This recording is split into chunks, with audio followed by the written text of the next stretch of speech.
So before I put gas and oil in it, got into the manual, and I rather like cutting short. So the way this works is there's 4 spacers, and this plate was actually in between. You had 2 on top and 2 on bottom with the plate right in the middle. So to adjust it down, we take one of the spacers from the bottom, and then the next step is I'm using a magnet to keep them from sliding off.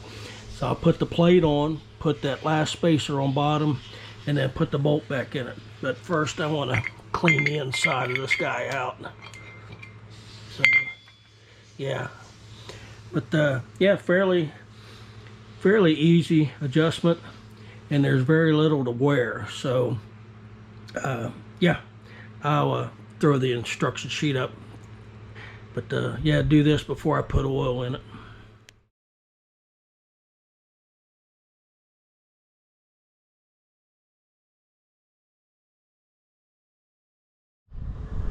Well, I want to try to do this with the wind. So I'm assuming these are cut to length. So instead of using the ones that came with it, I've got some of this Magnum Gator line.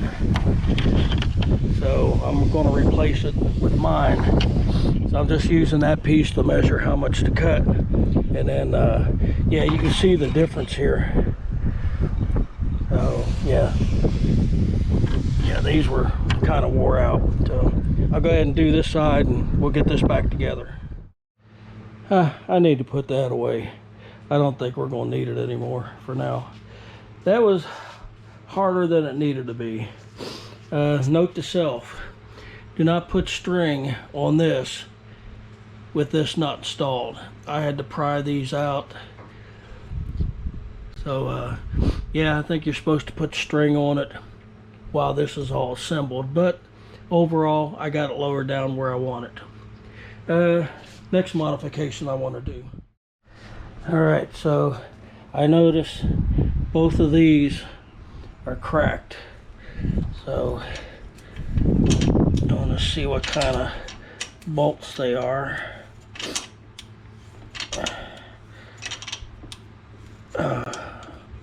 I might speed this part up. Oh, it got tight. Let me bring you back. Alright, the standard carriage bolt. So I do have 2 new replacements. So let me throw them on real quick. Well, they're not new, but they will work. So yeah, the next thing I want to do is I pulled the drain plug back out. Reason being, I wanted to make sure that it's a regular pipe thread, which it is. So what I'd like to do is put this here and then run the plug out to a drain like this. So the only issue I have is this pipe's a little too long. I need about half that length.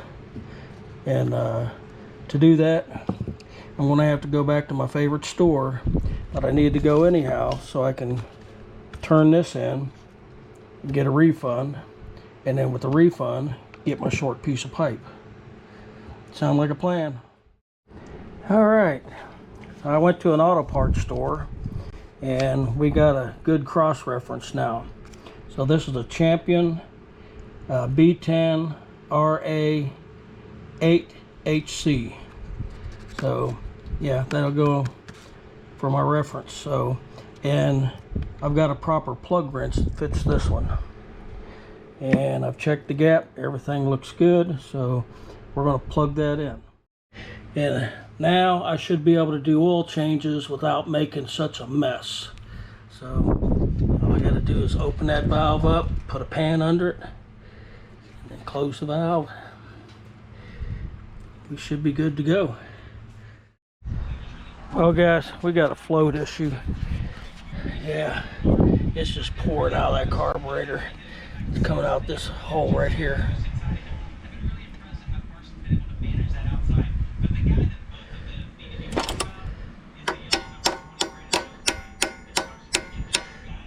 Yeah. Darn. Let me see what I can do. I need a way to pinch that line off. Well, guys, bad news is we're probably not going to hear this run today, but I do have some good news. Went out in my carburetor stash, and this carburetor is for that generator.